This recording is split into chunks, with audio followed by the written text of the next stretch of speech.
thinking the other day, I've done a few videos, and you've watched a few videos, but I haven't done a complete of all of my pistols. So I thought I'd do one. Quick rundown of what's what, starting probably some sort of an order of cheapest to most expensive. Yeah. Starting with this 1911A1, I believe it's manufactured by a company called Well. I've had it for a long time. I can't remember exactly how many years I had it. I lost it, I found it, I lost it, I gave it to my son, he lost it, I found it, there it is. Spring pistol, solid metal construction, plastic grips, shoots at about 6 feet per second. Yeah, it's not powerful, absolutely not. 6mm, but I keep it around because, well, it's a 1911 and it looks cool. Bit of a look from the other side. It's just a nice little gun, really. But then, it's a 1911. They're all nice. I think this one retails for somewhere in the region of about 20 English pound, somewhere in that sort of a region. It's not got a bad weight to it, and all in all, it's yeah, it's a nice little replica.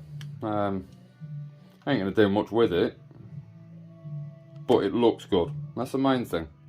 Taking a considerable jump upwards, we've got the Glock 19, licensed by Umarex, chambered in 4.5mm or 1.77 caliber. Fires steel ball bearings, non-blowback model. Metal top slide, polymer lower as per the real thing.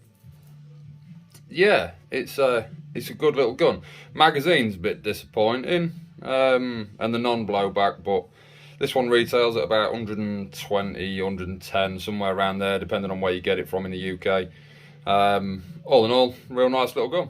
As I say, fully licensed with all the correct markings in the correct places, all the way down to even on the side of the grip. I don't know if you get to see it, no you can't, but it does say it on the bottom of the magazine as well. You'll have to take my word for that, and well, unless I show you, I'll show you. See, look, told you. Next up, we've got the Sig Sauer, I'm not sure how you pronounce it, but yeah, a Sig M17. If you'll focus. No, it won't, not properly. Anyway, M17, chambered in 4.5mm or 1.77 cal. This one fires pellets, 20 round magazine, powered by CO2. I got this one second hand, cost me about 120-ish. I think they retail for somewhere in the region of around 180, 170, 180 when you buy them new. But I don't generally shoot my guns all that often, really, or if I do, it's certain ones. And as good as looking as this is, it's garbage to shoot. So it's more of a wall hanger. Looks good on the wall. That's about it. This is just the right side of the gun, basically the same as the other side, except it doesn't say M17 on the front edge of the barrel there. It does field strip. I won't say like the real one, because it doesn't. It field strips different, but it does field strip. You can take it to pieces, remove the barrel, all the rest of it. It's good fun for tinkering about with and just generally enjoying pulling a gun to bits, cleaning it and putting it back together, really. As with most SIGs though, insanely comfortable in the hand. Really comfortable gun to hold, really comfortable gun to use. Next up, you've got the Crosman SNR 357, SNR meaning snub nose revolver. 6 shots, takes the shells, 2 different sorts of shells. One if you want to fire the steel ball bearings, second set for if you want to fire pellets. Powered by CO2, housed in the grip. Very weighty, really nice to hold in the hand. Very comfortable. Shoots really well for such a short barrel. Quite accurate. Full video is in the well, it's not in the description or anywhere like that, but it's on my channel. Go check it out. This one, when I bought it, was retailing at £137 UK. Which is not bad value, really, for what you're getting. Although I did have a few teething issues with this one, jamming pellets in the barrel, etc, etc, but that's a different story altogether. I don't know whether that was my fault, the gun's fault, or what, so it's never done it since. But then having said that, I've probably only fired about 20 shots out of it since. So, yeah, we'll see. Really is a weighty gun, this. Really nice in the hand. You really know you've got it, but you wouldn't want to carry it around for too long. Which makes it a kind of good job that we can't in the UK anyway. Which is a shame. But still. Next up, we've got the Ecol Geddes. This one's chambered in 9mm pack. For those of you that don't know, because I didn't when I first bought this, PAK stands for PA Null, which translates to blank basically. So it's obviously chambered in 9mm blanks, doesn't shoot anything, just goes with a loud bang, and I do mean a loud bang. This is the business side of it, business side being the bit that actually does anything on the gun. Obviously chucks the shell out the side when you finish and racks the next one in. Obviously chamber's clear, magazine's empty. God, that kicks well.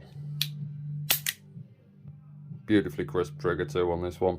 This one retailed when I bought it, I think it was 130, but was on offer. I think they should have been 140. Next up, we've got the WeTech Glock. This is the fancy one with the cut-out slides and so on and so forth. Locked Surefire on this one. This is chambered in 6mm ball bearing, so an airsoft gun. Powered by green gas that fills in the underside of the mag there. It's not licensed. It's just a really good sort of copy by WeTech of the Glock 19 platform. And it's a really good airsoft gun, to be fair. Very powerful, very accurate, and I really enjoy using it. These usually retail for about 150-ish quid. I didn't pay that for this. I bought it second hand. I paid around about £100 second hand market for this one. Really good gun, especially for the price. As with all the Glocks, really, it fits beautifully in the hand. I know it's not an actual licensed Glock or anything along those lines, but it is the same shape. Fits absolutely fantastically and has a really bright Surefire on the end. Brilliant little gun. Now we're on to the Glock 42. 6mm BB Airsoft replica. These retail in the UK around 160, but once again, depends where you get it from. Some places are different, some are more expensive, some are cheaper. Fully licensed, trademarks all over it, of their little compact concealed carry weapon that's primarily designed in the USA for the US concealed carry market, I believe. The live fire version, that is. Obviously not this one, you ain't going to hurt shit with this. Quick look at the right hand side. As I say, identical to the real thing in pretty much every way. Field strips, floating barrel. All in all, a good little gun. This one's powered by green gas also. And there it is in my hand, just for a size comparison of how small it is. Tiny little gun. Really fun to shoot. Retails around 160. Get yourself one. Now we're on to this fancy boy, the Vorsk High Kappa 4.3, 1911 based, basically like an airsoft version of a race gun. Once again, got that Surefire on there because we need to be able to see what we're shooting at, even in the dark, CQB, etc. And obviously this one comes with a VDS on top as well. I'll show you through that in a second. Quick look at the other side. Basically the same both sides, to be fair. I think this side's got the gubbins on it about the about the gun. Basically the original manufacturer, which I believe is VSC or VS, something like that. I can't really remember. Usually retails around 160, and that's about what I paid for it when I bought it. Good little gun. Not the best BDS sight in the world, not the worst either.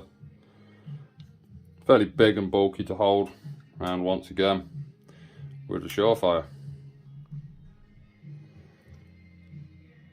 This one is a 4.5mm or 177 caliber Glock 17, licensed Umarex version again. Really nice, good looking gun, highly detailed. Trigger's very heavy, not really a massive fan. Don't shoot it all that often, but then once again, that's not really why I bought it, to be perfectly honest. It's more of a hang on the wall and look really cool jobby. These retail around 180, and I think I paid a little less than that. It was around about 165 from a local shop close to myself.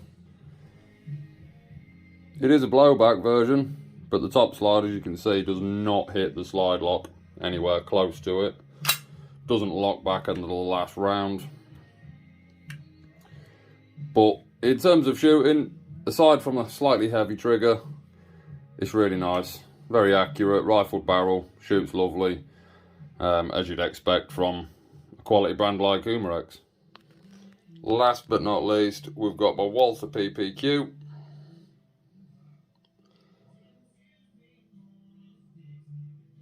This one's chambered in 43 caliber, fires 11mm rubber balls basically.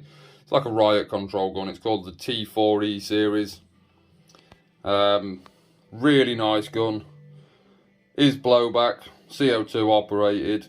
Costs around £220-ish.